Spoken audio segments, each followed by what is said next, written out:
इस देश में एक दो साल पहले भी एक घटना घटती है कि मुंबई की एक बहुमंजिला इमारत में एक मां का कंकाल बरामद होता है। सोशल मीडिया पर वो चित्र खूब बहुत दिनों तक तैरा। भाई साहब, श्रवण कुमार के देश में जब ऐसी घटना होती है तो कविता पैदा होती है। उस मां के कंकाल की तरफ जब लोग गए, उन्होंने देखा कि 6 महीने से माँ, बूढ़ी माँ कमरे में बंद है। उस माँ के साथ क्या हुआ होगा, मैंने 4-4 पंक्तियों के 3 टुकड़े लिखे हैं। पहला टुकड़ा आपके बीच रखता हूँ कि उस माँ के साथ क्या हुआ होगा, आप महसूस करना, जिसका बेटा 6 महीने से विदेश में नौकरी कर रहा है और माँ की उसने कोई खोज खबर नहीं ली।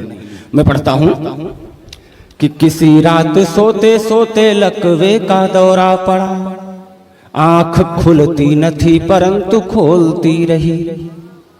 किसी रात सोते सोते लकवे का दौरा पड़ा, आंख खुलती न थी परंतु खोलती रही। हाथ था बेजान पर सपने ही सपने में आसपास मोबाइल को टटोलती रही। लेटे लेटे बेटे की तलाश करती थी आंखें, नयनों में एक तस्वीर बोलती रही, नयनों में एक तस्वीर डोलती रही। और भाई साहब, उस माँ का, उस लाश का जो शव था, कंकाल का जो मुंह था वो खुला हुआ था। मैंने एक कारण दिया कि मां का मुंह क्यों खुला रह गया होगा कि किसी रात सोते सोते लकवे का दौरा पड़ा, आंख खुलती न थी परंतु खोलती रही। हाथ था बेजान पर सपने ही सपने में आसपास मोबाइल को टटोलती रही। लेटे लेटे बेटे को तलाश करती थी आंखें, नयनों में एक तस्वीर डोलती रही। प्राण निकले तो मुंह खुला का खुला ही रहा, सांस सांस सांस बेटा बेटा बोलती रही। क्या बात है, क्या बात है, क्या बात है, क्या निश्चित रूप से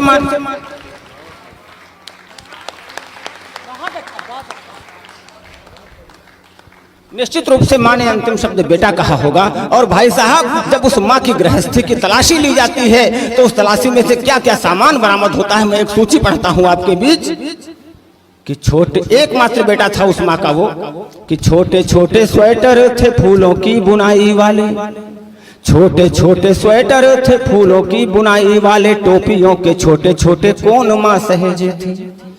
छोटे छोटे स्वेटर थे फूलों की बुनाई वाले, टोपियों के छोटे छोटे कोन मां सहेजे थी। कक्षा 1 की थी एक फटी सी किताब और परकार पटरी तिकोन मां सहेजे थी। कक्षा 1 की थी एक फटी सी किताब और परकार पटरी तिकोन मां सहेजे थी।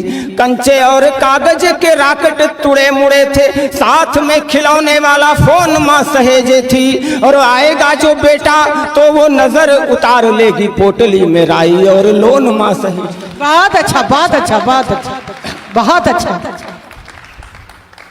इस पूरी घटना को गोल करते हुए समाहार की 4 पंक्तियां पढ़ता हूं, फिर उसके बाद एक गीत पढ़ता हूं कि दूसरे की आंख का जो आंसू नहीं पोछे, वह चाहे हो पहाड़ चाहे राई किस काम की। दूसरे की आंख का जो आंसू नहीं पोछे, वह चाहे हो पहाड़ चाहे राई किस काम की। खून जिसका पिया है पेट उसका न भरे, चाहे जितनी हो वो कमाई किस काम की। छोड़े जो बुजुर्गों को बेसहारा दूर कहीं, ऐसी जिंदगानी मेरे भाई किस काम की। माँ की अर्थी का बोझ भारी लगे जिसको, वो कंधा किस काम का, कलाई किस काम की।